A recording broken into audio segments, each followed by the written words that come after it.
I am sitting in a house worth $12 million. Through my window, I can see a swimming pool I have never used. Behind me is a library filled with books I never had time to read. On my wrist is a Rolex that cost more than most people's cars. And I am completely, absolutely, terrifyingly alone. My name is Harold. I am 89 years old, and I am about to tell you something that might change your entire life. I built an empire. I became one of the most successful businessmen in my city. I made more money than I could ever spend in 10 lifetimes. I achieved every single goal I ever set for myself. And it was all a terrible, terrible mistake. Not the success itself, but what I sacrificed to get it. Today, I sit in what I call my golden cage. Beautiful, expensive, empty. I want to tell you my story, not because I want your pity, but because I want to save you from making the same choice I made 60 years ago. Before I continue, I need you to do something important. If you are young, if you are building your career, if you are chasing success right now, you need to hear this entire story. Subscribe to this channel right now. Turn on notifications, because what I am about to share might be the most important warning you ever receive. This is not just a sad old man talking. This is a blueprint of what not to do with your life. Subscribe. Do it now. And here is my question for you. What matters more to you right now? Success or relationships? Be honest. Drop your answer in the comments below.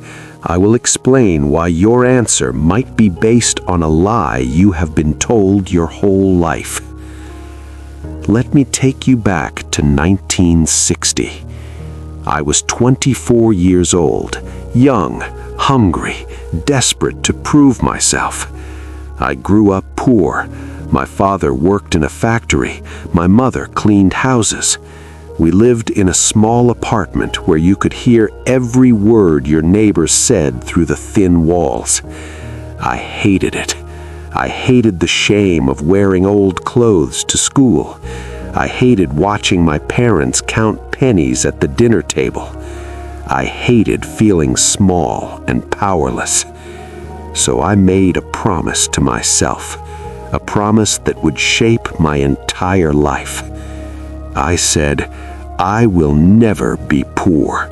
I will become so successful that no one will ever look down on me again, and nothing will stop me. Nothing. That promise became my religion. I started working at a small insurance company.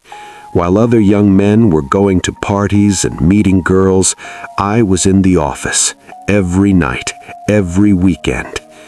My boss noticed. He promoted me.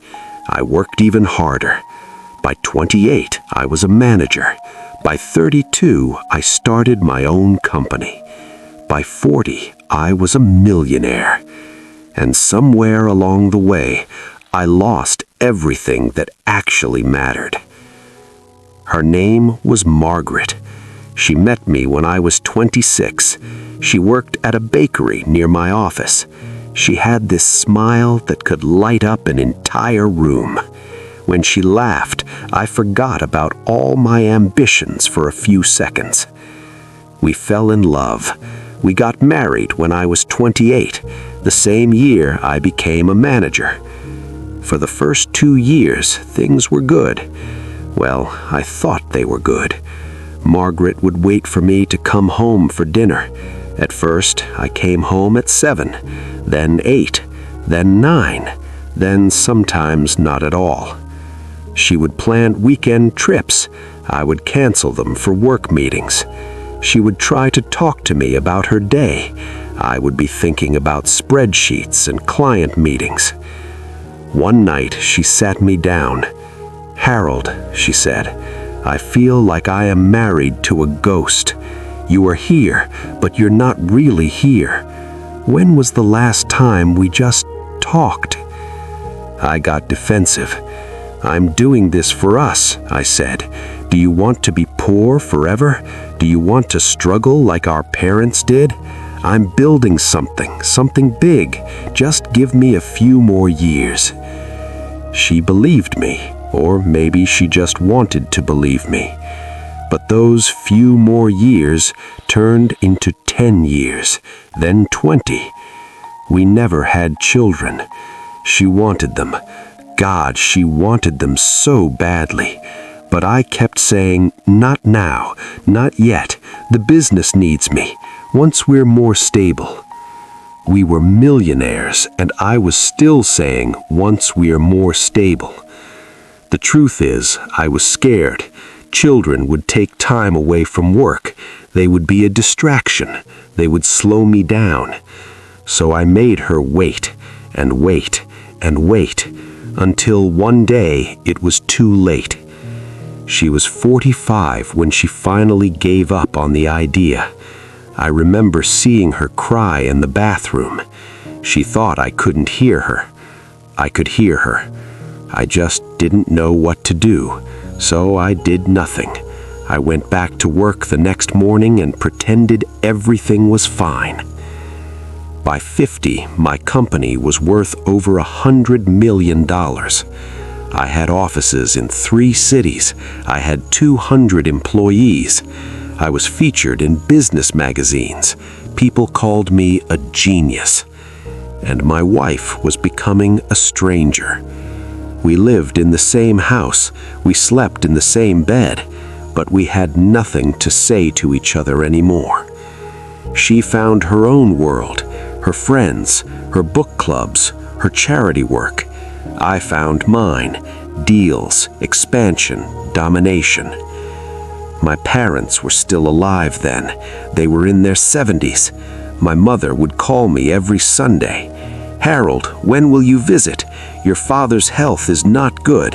He talks about you all the time." I always had the same answer. "Soon, Mom, very soon. I just have this big deal I'm working on. Once it's done, I'll take 2 weeks off and come see you." That big deal was never done. There was always another one. My father had a heart attack when I was 53. I flew home immediately.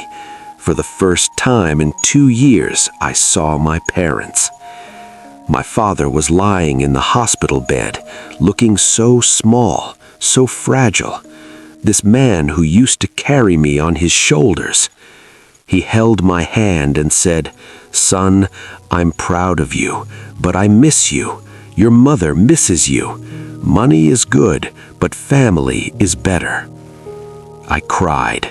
I promised I would change. I promised I would visit more. I promised I would slow down. He recovered from that heart attack, and within 3 months, I was back to my old ways. The deals, the meetings, the empire. My father died 2 years later. I was in a meeting when I got the call. A meeting. My mother lasted another 3 years. She died asking where I was. I was on a business trip. I didn't make it in time. Margaret left me when I was 61. She didn't scream. She didn't cry. She just sat me down one evening and spoke in this calm, tired voice. "Harold," she said, "I have given you 33 years. I have waited for you to come back to me, but I finally understand. You are never coming back. You chose your work. Every single time you chose your work, and I am too old to keep waiting." I was shocked. "Margaret, please, I can change. I'll retire. We can travel. We can do all those things you wanted." She smiled sadly. "You don't understand. I don't want those things anymore. I don't want anything from you anymore. I just want peace." She moved out. We divorced quietly. I gave her half of everything. She deserved more. She deserved all of it. After she left, I threw myself into work even harder. What else was there to do? I made more money, bought bigger houses, collected expensive cars.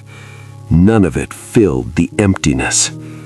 From 61 to 89, 28 years alone. Do you know what loneliness does to a person? It eats you from the inside, slowly, like rust on iron. At first, I thought I was fine. I had my work, my routines, my accomplishments. But then I started noticing things. I would eat dinner alone every night, just me and the silence. Sometimes I would turn on the television just to hear human voices. Holidays were the worst. Christmas, Thanksgiving, New Year. The streets would be empty because everyone was home with their families, and I would sit in my mansion surrounded by expensive things, feeling like the loneliest person on earth. I tried reconnecting with old friends, but I had pushed them all away decades ago. I canceled too many dinners, forgot too many birthdays, missed too many funerals. They had built their lives without me. They had families, grandchildren, communities. I had a big house with empty rooms. 2 years ago, I had a health scare. Doctors found something suspicious in my lungs. For 2 weeks, I thought I was dying. And in those 2 weeks, I did something I had never done before. I sat down and actually thought about my life. I asked myself, if I die tomorrow, what will I leave behind? Money? Yes, lots of it. It would go to who exactly? I had no children, no wife, no close family. Maybe charity, which is good, but is that a legacy? A company? Yes, a successful one, but companies get sold, names get forgotten. In 50 years, no one will remember Harold. Love? Memories? A family that will cry at my funeral? Nothing. Absolutely nothing. I realized something terrible.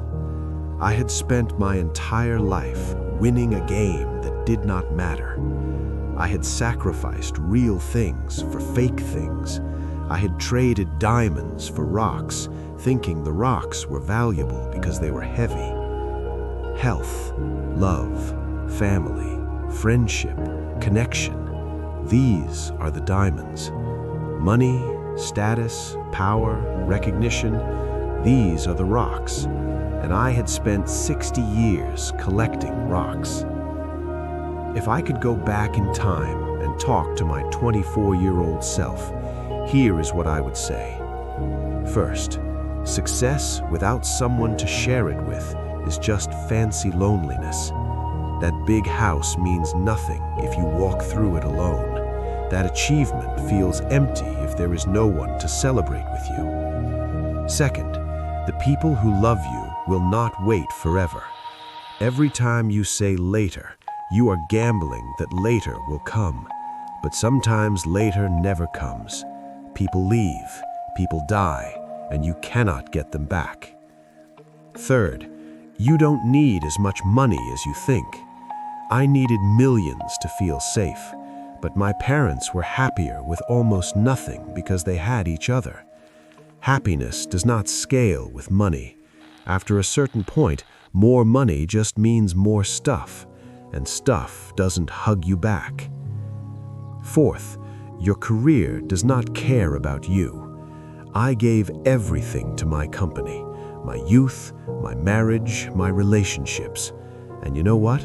The company doesn't remember. Buildings don't feel gratitude.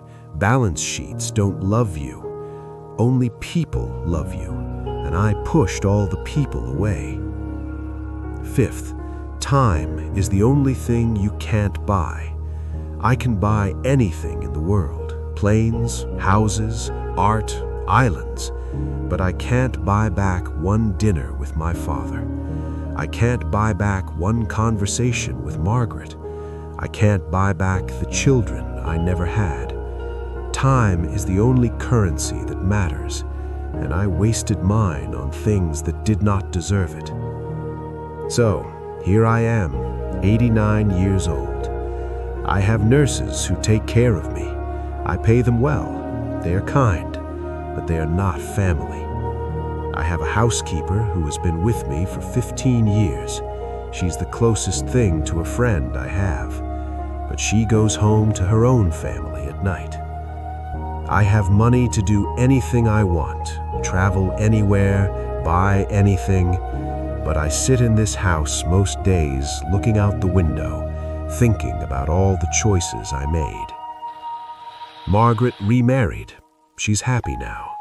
I heard she has step-grandchildren who call her grandma.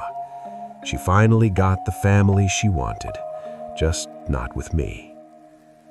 Sometimes I imagine an alternate life, a life where I said yes to children, a life where I came home for dinner, a life where I visited my parents on Sundays, a life where I chose people over profits. In that life, I am not rich. Maybe I'm comfortable, but not wealthy. But in that life, I'm surrounded by people who love me. Grandchildren who climb on my lap, children who call to check on me, a wife who holds my hand. In that life, I am happy. In this life, I am successful. They are not the same thing. So, here is my message to you. If you are young and ambitious, I'm not telling you to stop working hard. Hard work is beautiful. Achievement is meaningful. But please, please, please do not do what I did. Do not sacrifice your relationships on the altar of success. Do not trade love for money. Do not push people away because they distract you from your goals. The most important things in life are not things. Make time for the people you love. Tell them you love them. Show up for them. Be present. Because one day you will be old. Your body will slow down. Your career will end. And in that moment, you will not think about your job title or your bank balance. You will think about the people that mattered to you. And you will either be surrounded by them or you will be alone like me. Please do not be like me. Build your career, but build your relationships too. Make money, but make memories too. Be ambitious, but be present too. The golden cage is real. I'm living in it, and I'm telling you from the inside that no amount of gold is worth this prison.